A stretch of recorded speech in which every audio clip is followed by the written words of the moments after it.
Bapak, Ibu, dan saudara-saudara yang terkasih, selamat pagi. Berkah dalem. Bagaimana kabarnya? Luar biasa. Yang di aula luar biasa juga? Ya? Enggak dengar. Luar biasa. Semua bahagia hari ini? Bahagia ya. Apa yang membuat bahagia?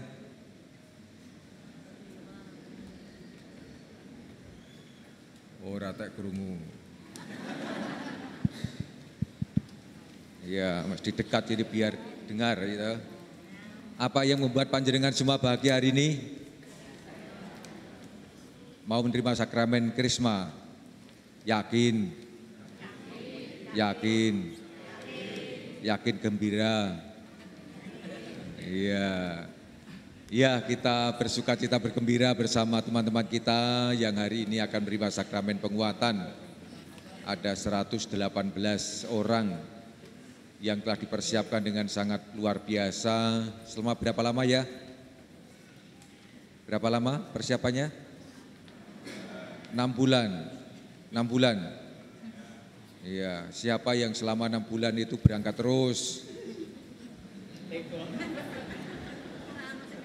Siapa yang berangkat terus? Enggak ada satupun? Enggak ada satupun yang pernah bolos 1 kali. 1, 2, 3, 4. Wah, langsung tambah-tambah. 4, 5, 6. Ini juga langsung lihat tamannya dulu ngaco enggak. Yang sini enggak ada yang 1 kali? Yang 2 kali? 1, 2, 3, 4, 5, 6. Ini berangkat terus yakin? Atau 3 kali? Mana yang 3 kali? 1, 2, 3, 4, 5, 6, 7, 8, 9. Oke. Yang lebih dari 3 kali? 4 kali sana tadi itu. Iya. Nah, ini kok enggak ngacung ya. Berangkat terus juga diem, 1 kali bolos diem, lebih dari 3 kali bolos juga diem, ini gimana nih? Atau enggak mau terima sakramen ya? Iya, ini berangkat terus dia. Izin sekali. Oh izin, enggak bolos ya kalau izin ya. Oh, pinter dia ngelesnya. Izin. Diberi izin enggak waktu itu?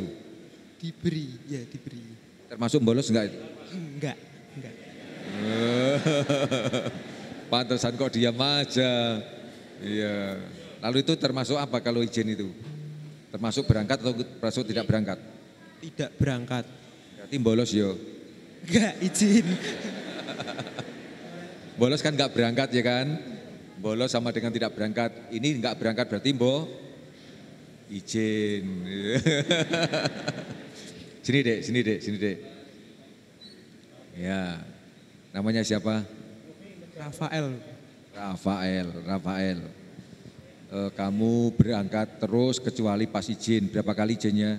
Sekali, oke. Nah Rafael, berarti saya andaikan kamu paham banget mengenai sakramen penguatan ya. Hah? Semoga ya, kita tes saja ya. Kalau nanti saya jawab dengan baik ya lanjut. Kalau tidak ya tahu sendirilah. Oke Rafael, kalau nanti kita melihat liturgi penerimaan sakramen penguatan itu, bagian mana yang paling inti Rafael? Paling inti dari seluruh rangkaian perayaan penerimaan sakramen penguatan, bukan ekaristinya loh ya, penguatannya. saat penerimaan minyak krisma. Saat penerimaan minyak krisma, kapan itu? Setelah homili. Setelah homili ya. Setelah homili pas saat penerimaan sakramen minyak krisma ya. Minyak krisma. Itu kenapa kok kamu katakan ini paling inti, paling utama, kenapa? Karena eh, ya untuk menerima minyak krisma untuk memperbarui iman. Menerima minyak krisma, membarui iman, maksudnya? Untuk pendewasaan diri dan untuk peneguhan iman dalam diri kita sendiri, masing-masing yang menerima krisma. Loh, kalau ini aja kan nggak usah harus menerima minyak krisma, kan bisa dewasa sendiri, iya kan? Lah kenapa kok penerimaan minyak krisma itu menjadi inti dari penguatan, kenapa? Karena minyak krisma, dalam menerima minyak krisma dapat disimbolkan menjadi pengurapan Roh Kudus dalam diri kita. Yakin? Yakin, yakin, Yakin dari mana? yakin dari Tuhan. Yakin dari Tuhan, kalau sudah sampai Tuhan itu mentok ya. Oke, Rafael. Ketika Uskup mengoleskan minyak krisma di mana olesnya? Dahi, Dahi atau di jidat? dahi, Dahi atau batuk? dahi, batuk, Bukan batuk ya? Jawanya. Sama dahi itu batuk. Nah ketika Uskup mengoleskan minyak krisma di dahi atau di batuk atau di jidat itu, kata-kata apa yang menyertai? Amin. Amin. Jadi amin gitu.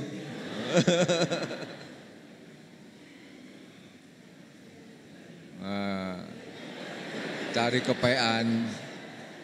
Ini akibatnya kalau bolos ya seperti ini akibatnya. Karena waktu kamu enggak berangkat itu pas diterangkan mengenai hal itu. Iya, aku tahu itu. Betul ya?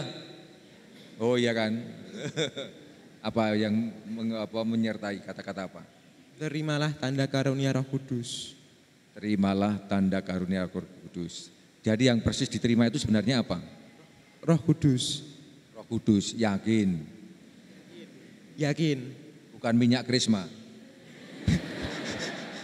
Simbolnya itu simbolnya. Sarana. Itu sarananya. Jadi yang diterima adalah Roh Kudus, disimbolkan, ditandakan dengan minyak krisma. Wah luar biasa. Tepuk tangan untuk Rafael. Luar biasa ini. Ya ini saya beri hadiah ini. Ini simbol Roh Kudus. Ini ada simbol Roh Kudus di sini ya. Ini di belakang atau apa ini? Burung merpati. Warna apa?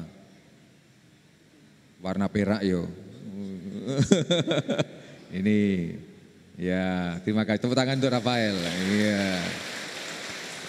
Ini luar biasa. Ternyata bolos pun bisa ya. Berarti yang enggak bolos bisa lagi nih ya. Iya. Jadi ketika kita menerima dari rangkaian perayaan atau liturgi penguatan, yang paling utama adalah saat pengurapan minyak krisma di dahi disertai kata-kata terimalah tanda karunia Roh Kudus. Karena itulah yang menjadi inti utama dari penguatan, yaitu penerimaan atau pencurahan rahmat Roh Kudus secara penuh. Nah, kepenuhan rahmat Roh Kudus itu nanti akan kita mohonkan saat sebelum penerimaan itu ada doa khusus ya. Doa khusus. Coba, doanya yang mana? Doanya yang mana? Nih, ya. Wah, mulai pada enggak lihat saya ini sekarang. Ya, mulai ya. Nah, ini pura-pura enggak lihat saya ini. Ya, mau lihat temannya. Siapa namanya? Sini. Bawa teksnya. Nah, sini. Namanya siapa? Octavia tadi Bapak Uskup mengatakan bahwa hari ini kita akan menerima kepenuhan Roh Kudus atau Roh Kudus secara penuh. Itu persisnya kapan dikatakan itu?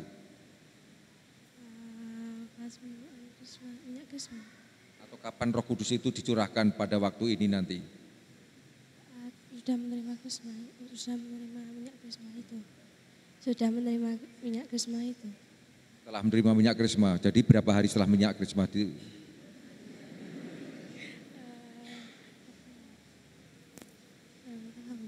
kurang tahu. Siapa yang tahu? Coba teksnya dibaca, teksnya dilihat. Ya, ini teksnya itu penting sekali nih, bukan hanya gaya-gaya ini. Nah, coba bagian mana yang menunjukkan kepenuhan Roh Kudus itu yang bagian mana? Nah, mau dibolak-balik, bolak-balik terus nih. Bagian yang mana? Yang ini, pengurapan minyak krisma ini. Bukan yang dikatakan Rafael. Itu terimalah tanda karunia Roh Kudus itu berarti Roh Kudus sudah turunkan. Nah, kapan diminta turunnya itu? Pembaruan janji baptis.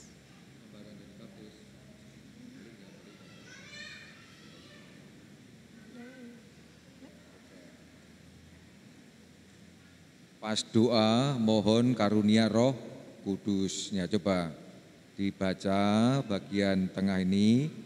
Sudilah ini ya. Sudilah kiranya mencurahkan roh penghibur kepada mereka, anugerahkanlah roh kebijaksanaan dan pengertian, roh penasehat dan roh kekuatan, roh pengenalan akan Allah dan roh kesalehan. Penuhilah hati mereka dengan roh takut akan Allah, agar senantiasa hidup selaras dengan kehendak-Mu, sebagaimana telah diteladani Yesus Kristus Tuhan dan Penyelamat kami. Ya, ada berapa karunia Roh Kudus yang dicurahkan, yang diminta kita, yang diminta hari ini?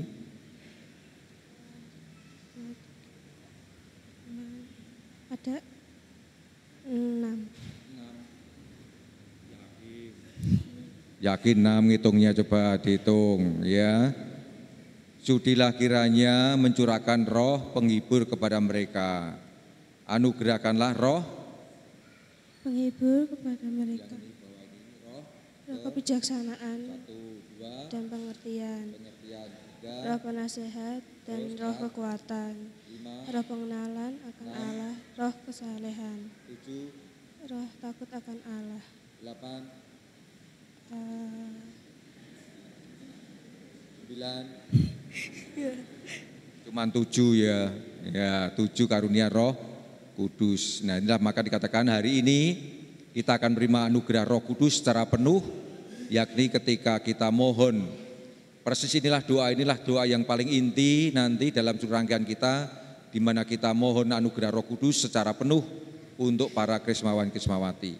7 karunia Roh Kudus: kebijaksanaan, pengertian, penasihat, kekuatan, pengenalan, kesalehan, dan takut atau takwa kepada Allah. Ya, ini penting sekali. Karena apa? Ini yang menjadi inti dari permohonan kita hari ini. Mohon karunia Roh Kudus sebagai tanda kepenuhan Roh. Ya, inilah yang kita mohon. Ya, tepuk tangan untuk siapa tadi namanya? Octavia, ini karunia Roh Kudus ini dilambangkan dengan ini.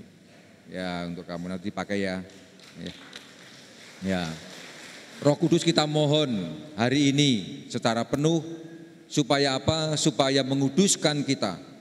Maka roh ini bagi kita membawa dampak yang luar biasa.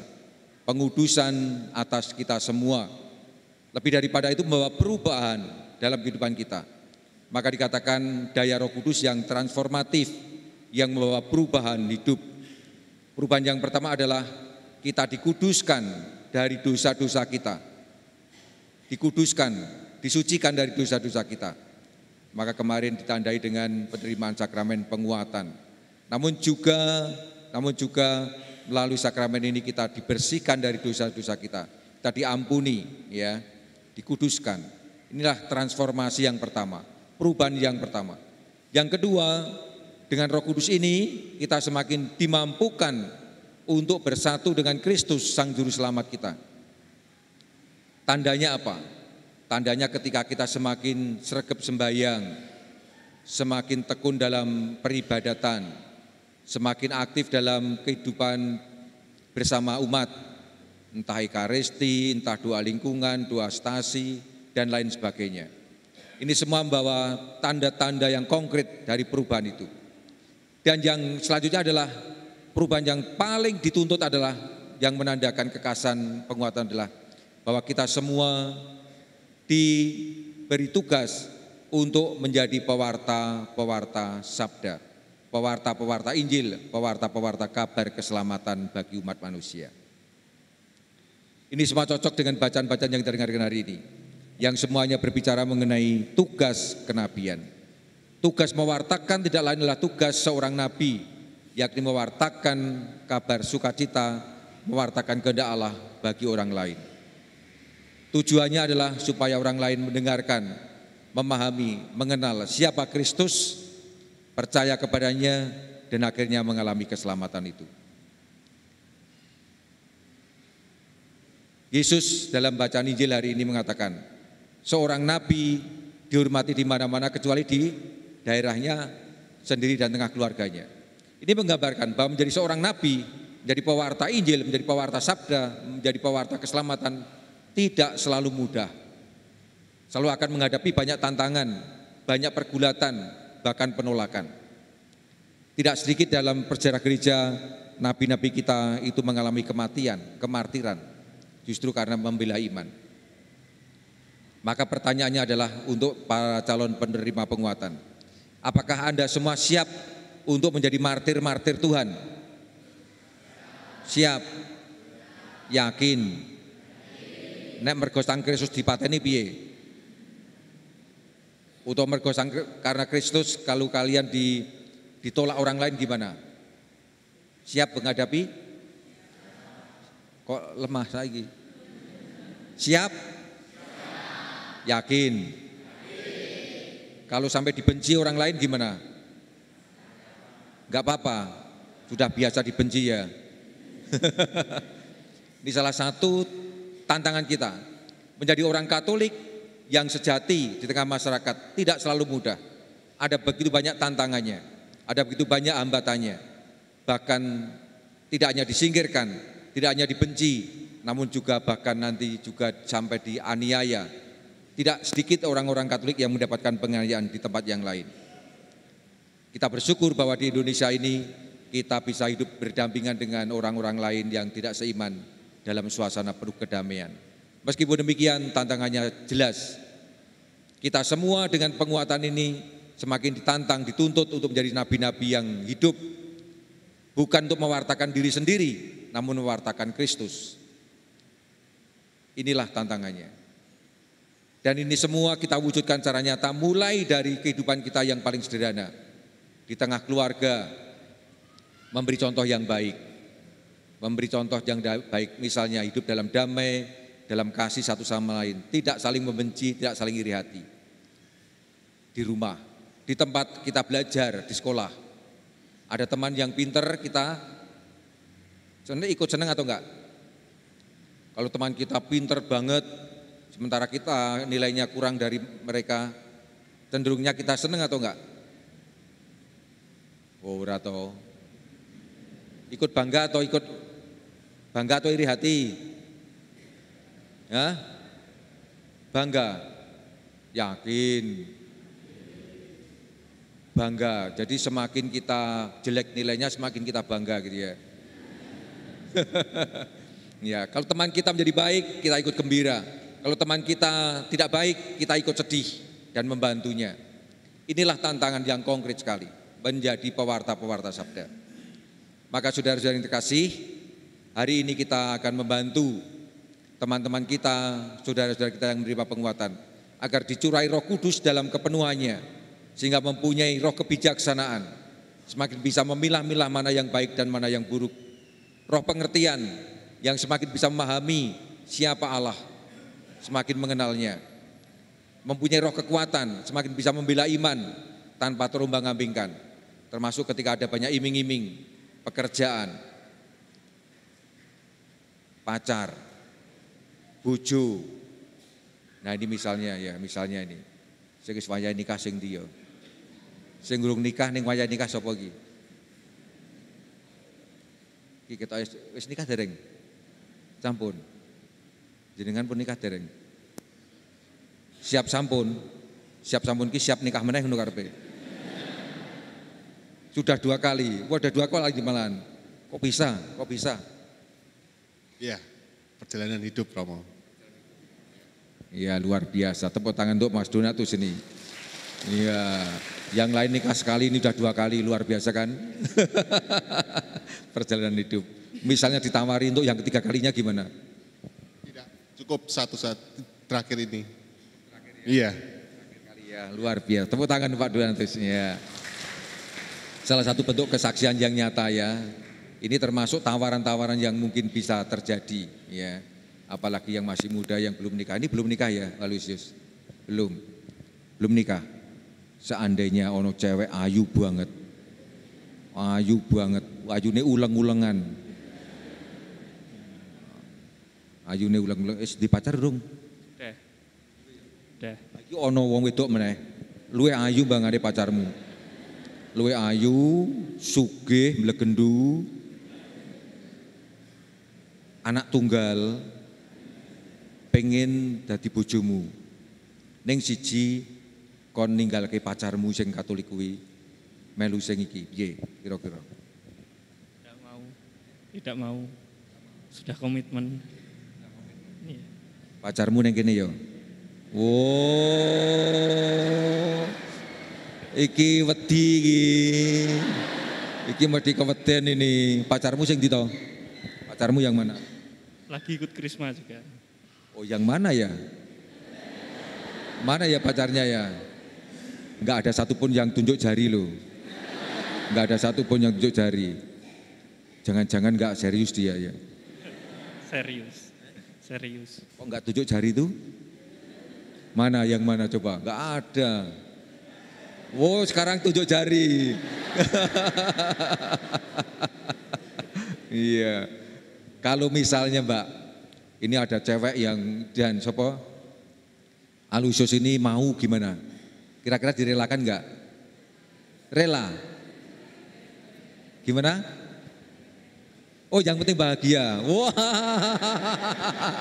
Loh, direlakan loh Alusius. Gimana? Itu calonmu aja jawabannya seperti itu, direlakan. Mau dipek wong dia terserah. Bisa cari yang lain ya Mbak ya. Piye. Tantangan loh ini, tantangan. Pacarmu, calon bojomu wis terserah, rela aja lah. Yang penting bahagia. Kalau bahagia dengan dia silahkan. Nah, nek dingonoke piye? Ya nanti dibuktikan sendiri. Dibuktikan sendiri. Iki malah koyo kanonik gitu. Ini tantangan yang sangat konkret sekali ya, konkret sekali. Namun ketika kita sudah ambil keputusan ikut Kristus, tetap ikut Kristus ya kan. Ya, apapun yang terjadi berjuang. Betul ya Mbak ya? Itu ya, berjuang, direlakan atau dipertahankan? Dipertahankan. Loh, saiki balik meneh ke. Ternyata wedi kelangan. Sebenarnya dia itu taktik nantang jenengan jane. Ternyata jenengan yo kekeh ya kan, maka dia seneng bangga. Tuh nangis tuh, lihat tuh, nangis tuh. Ya, ini hadiah untuk Alusius. Ya, nih. Nanti untuk bekal perkawinan ya. Kalau nggak ada duit, ini bisa di sekolah ke. Ini tinggal calonmu. Langsung.